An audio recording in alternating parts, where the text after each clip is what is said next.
မနှက်ဖြန်မှာစိတ်ရောလူရောလန်းလန်းဆန်းဆန်းနိုးကြလာဖို့ဒါတွေလုပ်ကြည့်ပါအားလုံးမင်္ဂလာပါကျွန်တော်သက်ပိုင်ပါ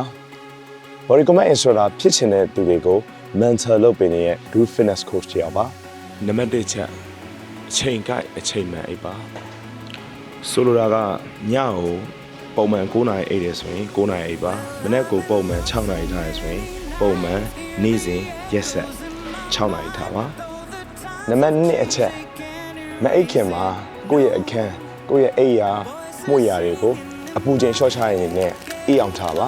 ခန္ဓာကိုယ်အနေနဲ့လည်းမအိပ်ခင်မှာရေအေးလေးချိုးပေးတာမျိုးလုပ်တင်ပါတယ်နံပါတ်3ချက်ဆိုအရေးကြီးဆုံးကတော့ကျွန်တော်တို့မအိပ်ခင်မှာဖုန်းသုံးတာတွေကွန်ပျူတာသုံးတာတွေလုံးဝရှော့မရမှာဖြစ်ပါတယ်ဒီဘာကြောင့်လဲဆိုတော့ဒီဖုန်းကကွန်ပျူတာထွက်တဲ့အလင်းအောင်တွေအလင်းတန်းတွေကကျွန်တော်တို့ရဲ့ညအိတ်ချိန်ကိုအင်မတန်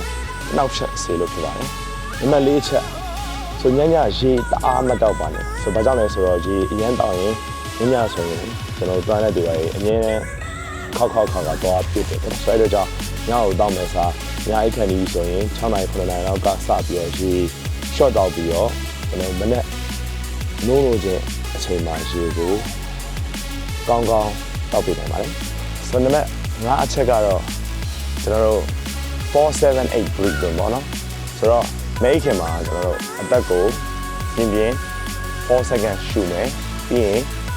7 second အောင်ပြီးတော့ hold ထားပြီးတော့ပြီးရင်8 second ကိုဖြည်းဖြည်းချင်း breathe out လုပ်မယ်ဆိုတော့ဒီကောင်လေးကိုကျွန်တော်တို့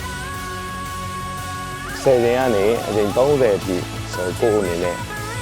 ဒီအောင်အာရုံစိုက်ပြီးတော့ဆိုမဲခင်မှာလုပ်ပေးကြတဲ့ပို့ပြီးတော့မိနစ်ချိုက်အိပ်ပျော်စေပါတယ်ဆိုတော့အားလုံးကျေးဇူးအများကြီးတင်ပါတယ်